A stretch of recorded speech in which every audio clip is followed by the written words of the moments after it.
histoire est inspirée de faits réels. Elle arrive tous les jours, souvent dans le silence, souvent trop tard. Il pensait que la conversation resterait privée. Il n'y avait rien d'illégal, rien d'anormal.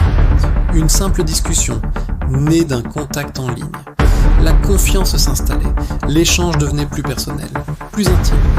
Il se sentait en sécurité, à l'abri des regards. Une illusion fragile, sur le point de se briser. Puis, un message a tout changé. Un seul message, froid et direct. Il contenait une capture d'écran, un montage vidéo, reprenant des images qu'il pensait avoir partagées en toute confidentialité. La demande était claire, un ultimatum, payer une somme d'argent immédiatement. Sinon, la vidéo serait envoyée à toute sa famille, ses amis, ses collègues. La liste de ses contacts était déjà entre leurs mains. Le piège venait de se refermer. La panique, un froid glacial qui paralyse le corps et l'esprit. Puis, la honte. Comment a-t-il pu être aussi naïf ? La peur de tout perdre, sa réputation, ses relations, son travail. Le monde s'écroule en quelques secondes. Il se sent seul, piégé dans un silence assourdissant. L'impression que personne ne peut comprendre. L'impression que personne ne peut l'aider. L'isolement est l'arme la plus puissante de l'agresseur. Mais au milieu du chaos, une décision prend forme. Il ne paie pas. Il sait que céder une fois, c'est ouvrir la porte à des demandes sans fin. Il ne répond plus. Chaque interaction ne ferait qu'alimenter la pression. Il prend des captures d'écran de la menace, de l'ultimatum, du profil de son maître chanteur. Il garde toutes les preuves.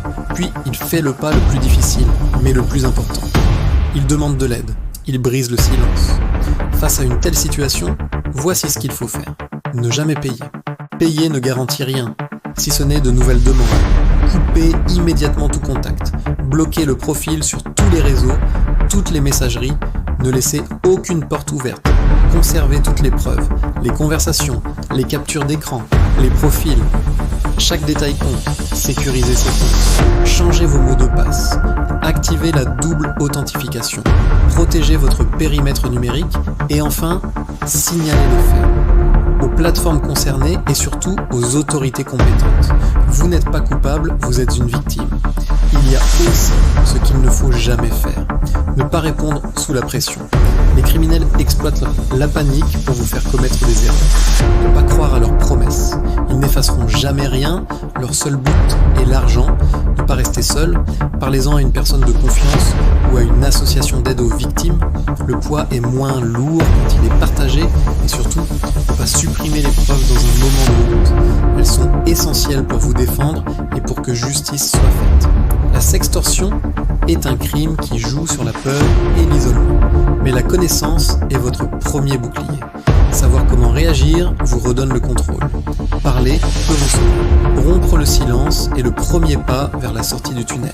Votre dignité n'a pas de prix. Si cette vidéo peut aider quelqu'un, partage-la. Abonne-toi pour comprendre et te protéger. Bienvenue sur Alerte Numérique.